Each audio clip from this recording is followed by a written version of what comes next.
پہلے تو شفقت محمود میں آپ کا شکریہ ادا کرتا ہوں کہ آپ نے پہلے تو یہ فنکشن کی اور یہ بڑا امپورٹنٹ کہ ہال آف فیم اپنے اسکالرز کو ہال آف فیم کے اندر اکنالج کیا، اور میں سمجھتا ہوں کہ یہ ایک جو میں اپنا نیا پاکستان سوچتا ہوں نا، تو اس میں یہ بہت بڑا قدم ہے اس ڈائریکشن کی طرف۔ اپنے سارے رائٹرز اور اسکالرز کو میں اپنے جو مسلمانوں کا جب سنہری دور شروع ہوا تو آپ سب کو یہ پتہ ہونا چاہیے کہ اسکالرز کی بہت بڑی جگہ تھی، عالم کا بہت بڑا رتبہ تھا۔ آپ اگر کوئی بھی اکاؤنٹ پڑھیں البرونی، ابن بطوطہ، تو وہ جب ابن بطوطہ موراکو سے جب نکلا تو وہ جدھر بھی جاتا تھا، جب پتہ چلتا تھا کہ ایک اسکالر آ گیا، عالم آ گیا، دروازے کھل جاتے تھے، ان کو بڑی خاطر ہوتی تھی، ان کو گھروں میں رہتے تھے، بڑے بڑے ان کے وظیفے لگ جاتے تھے۔ تو جب ایک سویلائزیشن اوپر جا رہا ہوتا ہے تو اس کے رول ماڈلز پر اسکالرز بن جاتے ہیں، کیونکہ اسکالرز ڈائریکشن دیتے ہیں ایک قوم کے، اس کا قبلہ درست کرتے ہیں۔ اور جب اسکالرز کی اہمیت ختم ہو جاتی ہے یا اسکالرز غلط راستے پہ چلے جاتے ہیں تو پھر یہ جو سویلائزیشن ان کا عروج اور ان کا زوال ہوتا ہے، اگر اسکالرز صحیح راستے پہ سویلائزیشن کو رکھیں تو اس کا زوال نہ آئے، لیکن اسکالرز بھی غلط راستے پہ چلے جاتے ہیں۔ ہم نے اپنی آنکھوں سے مغربی سویلائزیشن کو، میری اب اتنی عمر ہے، میں نے دیکھا اندر سے، قریب سے، اور ہم نے دیکھا کہ وہ جب وہ اوپر جا رہے تھے تو ان کی کیا خاصیت تھی، میں انگلینڈ کی بات کر رہا ہوں، اور جب ان کی جب اسکالرز راستہ اپنا بھول گئے تو اس سے کیا نقصانات ہوئے معاشرے میں۔ دیکھیں، اسکالرز گارڈ کرتے ہیں ایک قوم کا نظریہ۔ علامہ اقبال، کتابیں تو میں نے لکھی ہیں، لیکن وہ میں نے اور طرح لکھی تھی، کیونکہ پاکستان کا پتہ ہی نہیں تھا لوگوں کو، میں نے ٹریول بکس باہر کے لیے لکھی، اب تو پھر بھی لوگوں کو کوئی سمجھ آئے کہ کتنا خوبصورت ملک ہے ہمارا، لیکن ہمارے اپنے لوگوں کو ہی نہیں پتا تھا کہ پاکستان کی کتنی ورائٹی ہے، کس طرح 12 موسم ہے، اپنے لوگوں کو نہیں پتا تھا۔ تو وہ کتاب تو خیر ٹریول بکس میں نے لکھی، باقی کرکٹ کی تھی۔ لیکن جو علامہ اقبال کا امپیکٹ پڑا مسلمانوں پہ اور پڑتا گیا، میں پاکستان کی نہیں بات کر رہا یا جب تب ہندوستان میں مسلمانوں کی میں بات کر رہا، ساری دنیا میں مسلمانوں کے اوپر ایک میں پڑھ رہا تھا کہ ایک الجیرین فریڈم فائٹر تھا، اس کا نام تھا بومدین، وہ کہتا میں ایک اقبال کے شعر سے مسلمان ہوا ہوں، وہ ایتھیسٹ تھا۔ تو یہ ہے امپیکٹ اسکالرز کا۔ اور جو آج کا پاکستان ہے، میں اس لیے بھی آج یہاں خاص آیا اور میں شفقت آپ کا اس لیے بھی شکریہ ادا کرتا ہوں کہ آپ نے مجھے موقع دیا آپ سب سے بات کرنے کا۔ آج کے پاکستان میں اسکالرز کی بہت ضرورت ہے، اور میں آپ کو بتاتا ہوں کیوں ضرورت ہے۔ جب لوگوں کو، مجھے افسوس ہوتا ہے کہ ہماری اپنی اسلام کی تاریخ کا بھی نہیں صحیح طرح پتہ۔ جب آپ لوگوں سے پوچھیں تو لوگ کہتے ہیں جی اسلام کیسے، تو جنگیں یاد ہے، جنگ بدر، پھر جنگ خندق، اور لوگوں کو وہ جنگیں یاد ہیں، لیکن لوگوں کو یہی نہیں پتا کہ جنگوں کی وجہ سے تو اسلام ایک دم دنیا کی تاریخ میں اتنا بڑا انقلاب آیا ہی نہیں تھا جو آیا ہے۔ یعنی لوگوں کو یہ نہیں پتا کہ یہ جو انقلاب تھا اس کی کوئی پیرالل ہی نہیں ہے دنیا کے اندر۔ یعنی میں آپ کو ڈیٹس دیتا ہوں نا، 622 میں مدینہ پہنچتے ہیں نبی صلی اللہ علیہ وسلم، اور 625 میں جنگ بدر 313 لوگ لڑتے ہیں، مدینہ پہنچتے ہیں 600 لوگ صرف مسلمان ہوتے ہیں، اور 636 کے اندر رومن ایمپائر کولیپس کرتا ہے اور 636 کے 37 میں ہی پرشین ایمپائر کولیپس کرتا ہے ان کے سامنے. اس کی کوئی پیرلل نہیں ہے دنیا کی تاریخ میں. تو ہمارے اسکالرز نے کبھی بھی اس کی صحیح معنی میں اپنے لوگوں کے اندر یہ اینالائز کیا ہی نہیں کہ کیا ہوا تھا. جو سارے 10 سال تھے 622 سے 632 تک، جب ہمارے نبی صلی اللہ علیہ وسلم دنیا میں تھے تو صرف 1400 لوگ مرے تھے جنگوں میں. ساری جتنی جنگیں ہوئی تھی صرف 1400 لوگ مرے تھے، جس میں 600 مسلمان شہید ہوئے تھے. اور وہ 150 مربع میل پہ وہ پھیل چکے تھے مسلمان. تو اصل میں وہ ایک فکری انقلاب تھا. وہ تلوار سے نہیں آیا تھا. وہ لوگوں کے کیریکٹرز بدل گئے تھے، انسان بدل گئے تھے. قرآن کی آیت ہے کہ میں کبھی کسی قوم کی حالت نہیں بدلتا جب تک وہ قوم خود اپنی حالت بدلنے کی کوشش نہیں کرتی، اپنے آپ کو نہیں بدلتی. تو وہی انسان تھے. وہ جس طرح مولانا رومی کی ایک ورس ہے کہ جب اللہ نے تمہیں پر دیے ہیں تو تم کیوں چونٹیوں کی طرح زمین پہ رینگ رہے ہو. تو پر دے دیے انہوں نے، کیریکٹر بدل دیے، آزاد کر دیا انسانوں کو. اشرف المخلوقات کا اصل پوٹینشل نکلایا. پتہ چلا کہ انسان میں اللہ نے کتنی طاقت دی ہے. کہ جب فرشتوں کو کہا تھا اس کے سامنے جھکو، تو جب شیطان نے کہا کہ میں نہیں جھکتا، تو اللہ نے کہا تمہیں بھی نہیں پتا کہ میں نے اس کو کیا کیا طاقت دی ہے. علم طاقت علم سے آتی ہے. تو وہ جو انقلاب آیا تھا وہ اس لیے ضروری ہے ہمیں اپنی ینگر جنریشن کو بتانا، کیونکہ اس وقت ہماری ینگر جنریشن کے اوپر جس طرح کا سوشل میڈیا اور میڈیا کی وجہ سے جو پریشرز اب ہیں، جس طرح کا جلغار ہے، انسانی تاریخ میں کبھی بچوں اور یوتھ کے اوپر ایسا نہیں تھا.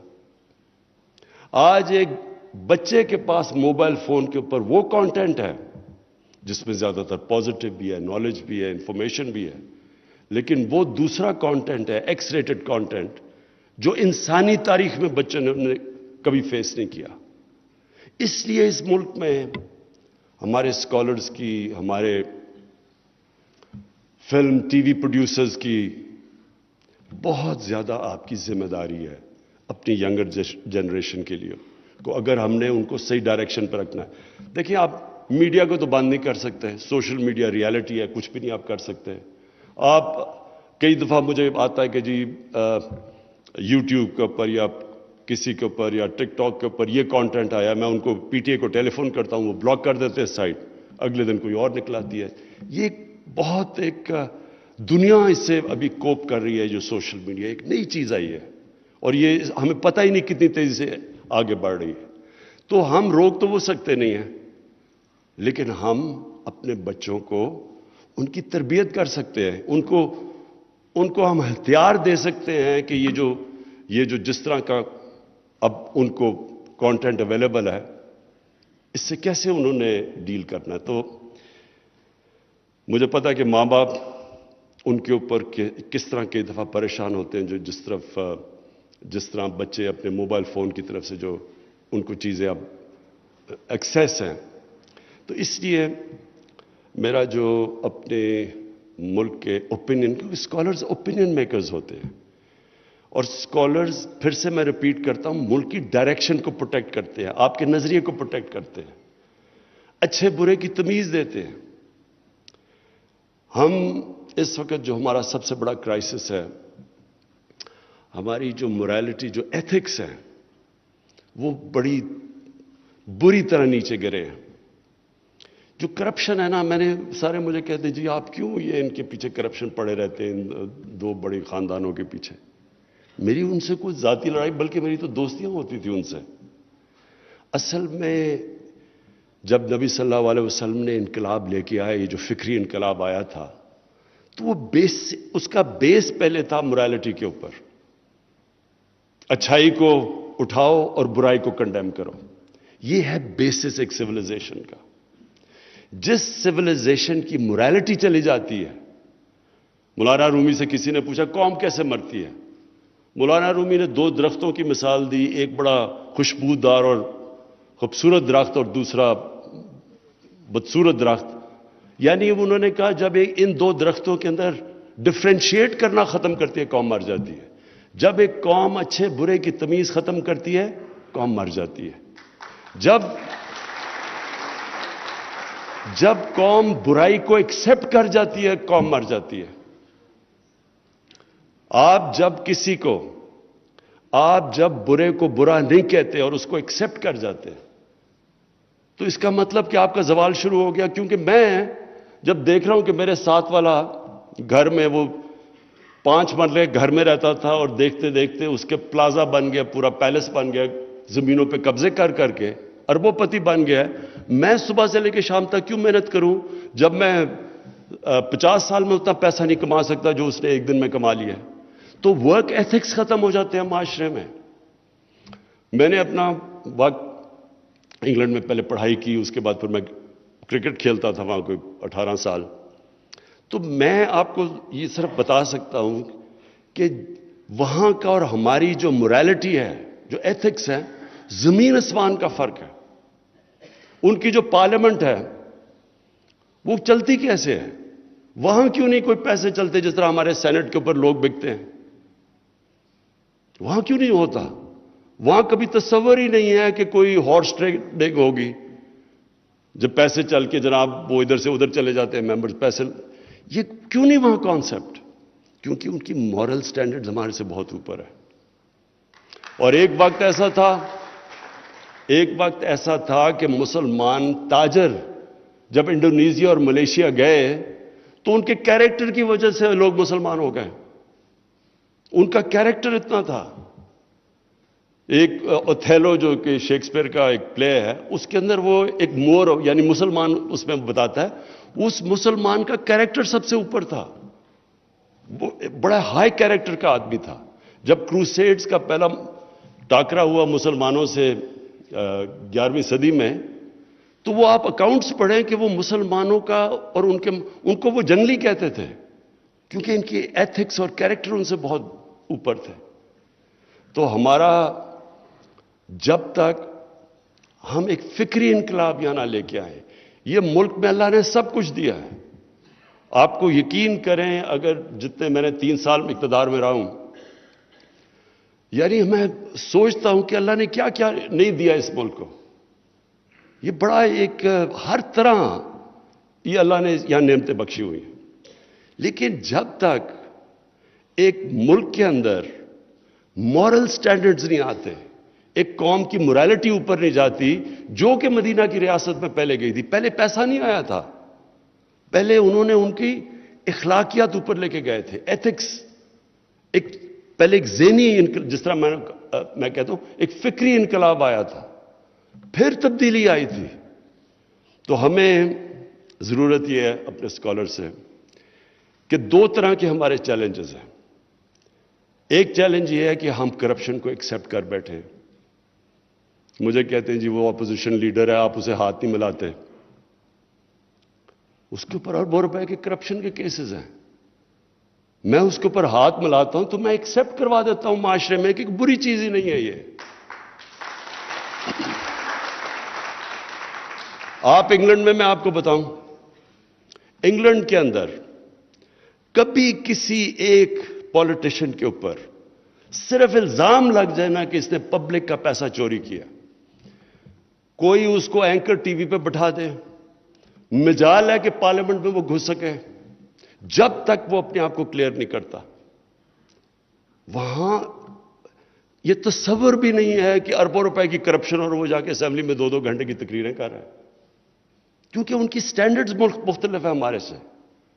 اور اس لیے میں نے یہ رحمت للعالمین اتھارٹی بنائی. اور اس کا مقصد کیا ہے میں یہ آپ کو بتا دوں. اس کا مقصد یہ ہے کہ ہم اپنے بچوں کو، کیونکہ ہم پھر سے میں آپ کو کہہ دوں کہ میڈیا کو تو آپ بند نہیں کر سکتے، سوشل میڈیا نہیں بند کر سکتے، فلمیں آ رہی ہیں، بچوں کے پاس ایکسیس ہے موبائل فون پہ، وہ نہیں آپ بند کر سکتے. لیکن آپ کم از کم بچوں کو ایک رول ماڈل دے سکتے ہیں. اور رول ماڈل بچوں کا وہ رول ماڈل ہے جو دنیا کی تاریخ کا سب سے عظیم لیڈر، چاہے آپ مسلمان ہوں یا نہ ہوں، 100 گریٹسٹ مین کے اندر جو نمبر 1، وہ جو ایک ہارٹ ہے جس نے جو کتاب لکھی ہوئی ہے، نمبر 1 اس نے ہمارے نبی صلی اللہ علیہ وسلم کو اس لیے بنایا کہ کوئی ہے ہی نہیں جس نے زیادہ اچیو کیا ان سے۔ تو ہم اپنے بچوں کو جب وہ دیکھتے ہیں کہ جی فلانے نے اتنا پیسہ بنا دیا اور اس نے بل گیٹس نے اتنا امیر آدمی بن گیا، تو ان کی کتابیں پڑھتے ہیں کیونکہ وہ رول ماڈل بنے ہوئے ہیں۔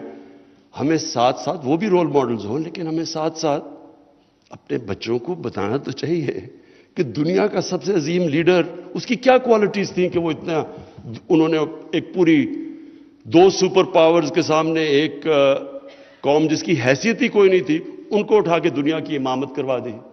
کوئی تو کوالٹیز ہوں گی۔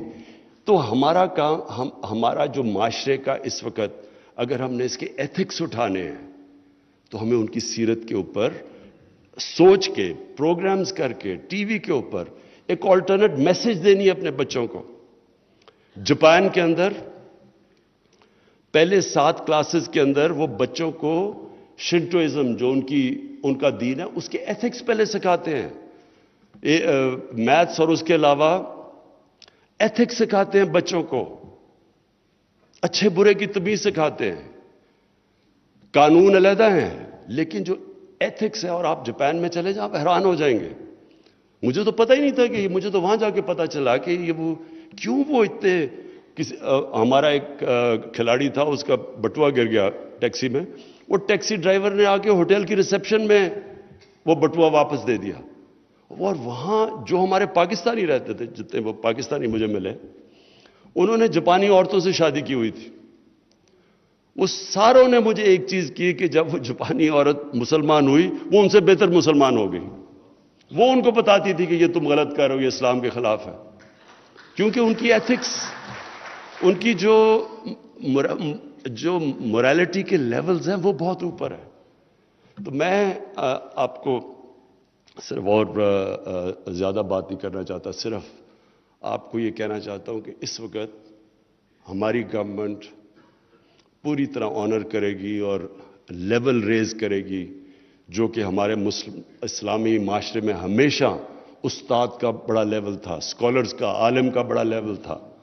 ہم انشاءاللہ آپ کو پوری طرح بیک کریں گے، لیکن آپ نے اپنی ذمہ داری پوری لینی ہے کہ اس معاشرے کے لیے ہمیں ایک فکری انقلاب چاہیے، ایتھکس چاہیے، اچھے برے کی تمیز چاہیے۔ اور دوسری طرف یہ جو سب سے خوفناک چیز ہو رہی ہے، جب سے میں پرائم منسٹر بنا، تو جب میں نے آئی جی کو بلائے سارے صوبوں کے، تو چیک کیا کہ کون سی کرائمز بڑھ رہی ہیں۔ سب سے زیادہ پاکستان میں سیکس کرائم بڑھ رہی ہے۔ یہ ہمارے لیے بڑی شرمناک چیز ہے، اور یہ میں پھر سے کہہ رہا ہوں کہ یہ موبائل فون کا جو چیلنج آیا ہے، اس کی اچھائیاں ایک طرف، جو دوسری طرف آ رہا ہے، اس سے ایک بہت بڑا چینج آ رہا ہے ہمارے معاشرے میں۔ یہ ہمارا بہت بڑا چیلنج ہے۔ بچوں کے ساتھ زیادتیاں، 3 سال پہلے ایک زینب کیس ہوا تھا تو سارا معاشرہ ہمارا کھڑا ہو گیا۔ اب آپ اخبار میں پڑھیں تو 3-4 دفعہ بچوں کو سے زیادتیاں ہو رہی ہیں، عورت کو ریپ کیا جا رہا ہے، اور کوئی ریئیکشن ہی نہیں آ رہا، کیونکہ اتنی زیادہ ہو گیا۔ میں 3 سال پہلے سے لگا ہوا تھا کہ یہ بہت بڑا ایک چیلنج ہے ہمارے معاشرے کے لیے۔ تو ہمارے لیے دونوں طرف جو میڈیا ہے، جو فلمز ہیں، جو سیریلز ہیں، آپ دیکھیں، اگر ہم اپنا فلمز دیکھیں تو زیادہ تر ہالی ووڈ سے بالی ووڈ جاتا ہے، اور بالی ووڈ سے پاکستان آ جاتا ہے مٹیریل، تھرڈ ہینڈ مٹیریل آتا ہے۔ وہ جو کلچر آ رہا ہے، ہم ریئلائز ہی نہیں کرتے کہ اس کے کیا کیا ریپرکشنز ہیں معاشرے میں۔ کبھی کسی نے اینالائز نہیں کیا کہ ہندوستان میں، کیونکہ میں ہندوستان تو کرکٹ کی وجہ سے بہت جاتا تھا، تو جو ہندوستان کی فلمیں 40 سال میں بدلی ہیں، پہلے کیا ہوتی تھیں، اب کیا ہیں، اس کا امپیکٹ دیکھ لیں کہ ہندوستان کے فیملی سسٹم میں کیا ہے، ڈیورس ریٹ کتنی بڑی ہے، دلی کو ریپ کیپٹل کہا جاتا ہے، اور وہی ہم پھر کلچر لیتے ہیں تو اس کے یہاں ایفیکٹس آئیں گے۔ اور یہ اسکالرز کا کام ہے، گائیڈ کریں معاشرے کو، آلٹرنیٹ لائف سٹائل بتائیں کہ یہ جو اسکالرز کا کیا کام ہوتا ہے، اینالائز کریں، معاشرے کا ڈائریکشن ٹھیک کریں۔ ان کی طاقت کیا ہے مغرب کی، میں جانتا ہوں ان کی طاقت کیا ہے۔ ان کی طاقت وہ ہے جو مدینہ کے ریاست میں نبی صلی اللہ علیہ وسلم نے ایجوکیشن کے اوپر زور دیا، تعلیم پہ، جو انہوں نے رول آف لا سیٹ کیا، اور جو انہوں نے ایک انسانیت کا نظام، ویلفیئر سٹیٹ بنائی دنیا کی تاریخ میں پہلی دفعہ، وہ آج وہاں آپ کو ملتی ہے۔ رول آف لا بھی وہاں ملتا ہے، اسکینڈینیویا سے بہتر ویلفیئر سسٹم ہی دنیا میں آپ کو کہیں نہیں ملتا۔ یہودی آج دنیا کو ڈومینیٹ کرتے ہیں کیونکہ وہ تعلیم کے اوپر جو ان کا حکم تھا کہ جب سے پیدا ہو اور جب تک قبر میں جاؤ علم سیکھو، وہ یہودیوں کو دیکھ لیں جتنی وہ محنت کرتے ہیں، اور جو ہر یونیورسٹی کے پروفیسرز، نوبل پرائز ونر، وہ اوپر ہے، جو محنت کرے گا اوپر جائے گا، کیونکہ وہ تو رحمت العالمین تھے، سب انسانوں کے لیے تھے وہ۔ تو جو انسان ان کی حکم پہ اور سنت پہ چلے گا وہ اوپر چلا جائے گا، جو انسان، کیونکہ وہ رحمت العالمین تھے۔ لیکن جو وہاں تباہی مچی ہے، ان کے فیملی سسٹم جو ڈسٹروائے ہو رہا ہے، جو ان کے لائف سٹائل کی وجہ سے ہمارے سامنے ہو رہا ہے، ہمارے سامنے ہوا ہے۔ میں بار بار مثال دیتا ہوں، 1970 میں 14 میں ایک ڈیورس ہوتی تھی انگلینڈ میں، آج 70-80% ڈیورس ہے، کیونکہ وہ جو لائف سٹائل ہے وہ اس کا امپیکٹ پڑنا ہے۔ تو ہمارے لیے ضروری ہے، اسکالرز کے لیے، کہ اپنے معاشرے کو گائیڈ کریں آپ۔ میں آخر میں پھر سے آپ کو کہتا ہوں کہ یہ گورنمنٹ پورا بیک کرے گی اپنے اسکالرز اور رائٹرز کو، اور آپ سے میں یہ امید رکھتا ہوں کہ آپ ہمارے معاشرے کو گائیڈ کریں گے، اور یوتھ کو خاص طور پہ۔ شکریہ۔